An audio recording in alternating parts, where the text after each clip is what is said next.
नमस्कार, आप देख रहे हैं न्यूज़ पीआर। मैं हूं आपके साथ रूपम सिंह। लड़कियों की उम्र जो कि शादी की पहले 18 साल की थी और अब 21 साल कर दी गई है। आपको बता दें कि अब लड़के और लड़की दोनों बराबर हो चुके हैं। अब दोनों की उम्र शादी की 21 साल कर दी गई है और इस पे करने के पीछे क्या रीज़न है, इसके लिए आज हमारे साथ बीजेपी के प्रवक्ता विनोद शर्मा जी जुड़े हुए हैं और मैं उनसे जानना चाहती हूँ कि इसके पीछे क्या कारण है। देखिए, हमारे आदरणीय प्रधानमंत्री नरेंद्र मोदी जी का ये बहुत ही सकारात्मक और सराहनीय पहल है और इसके पीछे दूरदर्शी सोच है।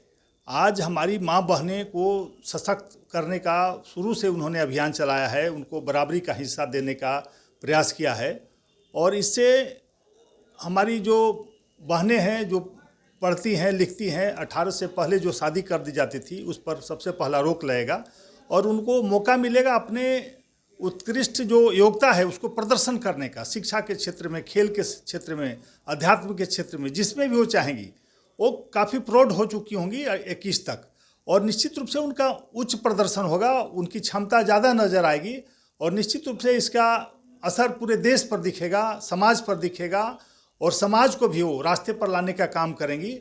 हमारे प्रधानमंत्री ने काफ़ी सोच समझकर यह कानून लाने का काम किया है ताकि कल गांव देहात में देखते थे कि 18 के पहले भी या 18 तक शादी कर दी जाती थी बहुत हमारी बहनों का। तो निश्चित रूप से इस पर रोक लगेगी।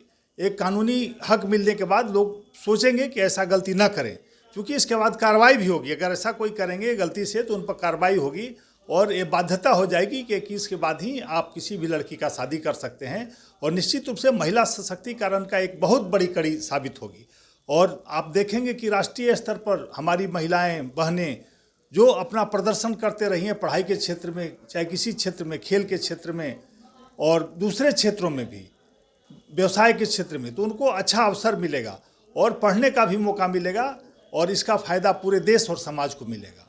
यानी कि जो लड़कियां क्या 18 के बाद शादी कर दी जाती थी, अब उन्हें 3 साल और मिल गया है। निश्चित रूप से 3 साल पढ़ाई करने का, खुद अपने आप को समझने का, वो और प्रौढ़ हो जाएंगी। 3 साल और बीतने पर उनकी मानसिक स्थिति और मजबूत होगी। हाँ, पारिवारिक स्थिति और आगे क्या प्लानिंग है वो समझ पाएंगी उसको और अपने हिसाब से काम कर पाएंगी देश के लिए, समाज के लिए, परिवार के लिए और निश्चित रूप से इसका फ़ायदा पूरे देश को मिलेगा। ऐसा नहीं कि उनको, जब हमारी बहनें पढ़ लिख जाएंगी, जो पूरी तरह से मानसिक रूप से प्रौढ़ हो जाएंगी, तो हर क्षेत्र में उसका विकास होगा और परिवार को भी वो ठीक ढंग से पाल पाएंगी, बढ़ा पाएंगी, अपने बच्चों को संस्कार दे पाएंगी और भारत की संस्कृति को बता पाएंगी और निश्चित रूप से अपनी पढ़ाई की सीमा भी बढ़ जाने के बाद काफ़ी हद तक वो पढ़ पाएंगी। यानी कि अब 21 से नीचे जो भी पेरेंट्स अपनी बेटियों का शादी करते हैं तो उन पे कानूनी कार्रवाई, निश्चित रूप से कानूनी संकल्पना कसेगा, उन पर कानूनी कार्रवाई होगी और नाबालिग समझे जाएंगे और निश्चित रूप से हर हमारे जो गार्जियन है इस बात को समझते हैं कि बेटियों को अभी बराबर का हक मिलना चाहिए, उनको भी बराबर पढ़ने का अवसर मिलना चाहिए। तो इस पर उनकी सोच बदलेगी और निश्चित रूप से हर लोग सहयोग करेगा इसमें, अपनी बच्चियों को भी उतना ही पढ़ाएगा जितना बच्चों को। जो खुद भी शादी करते हैं 18 के बाद 21 के नीचे जो लड़कियां, उस पे भी कार्रवाई निश्चित रूप से कानून के दायरे में आ जाएंगे, वो शादी अवैध मानी जाएगी और कानूनी कार्रवाई उन पर भी होगी जो इस तरह की बात करेंगे। बहुत बहुत धन्यवाद। कि बीजेपी के प्रवक्ता विनोद शर्मा जी हमारे साथ जुड़े हुए थे। उन्होंने बताया कि क्यों 21 साल किया गया है लड़की की शादी की उम्र और साथ ही साथ मैं वैसे भी पेरेंट्स जो न्यूज़ पीआर को देख रहे हैं, मैं उन्हें बताना चाहूँगी कि 21 से नीचे की लड़कियों की अगर आप शादी करते हैं तो वो कानूनी अपराध माना जाएगा और जो कानूनी कार्रवाई है वो आप पर किया जाएगा। फिलहाल अभी के लिए इतना ही। बने रहे न्यूज़ पीआर के साथ। धन्यवाद।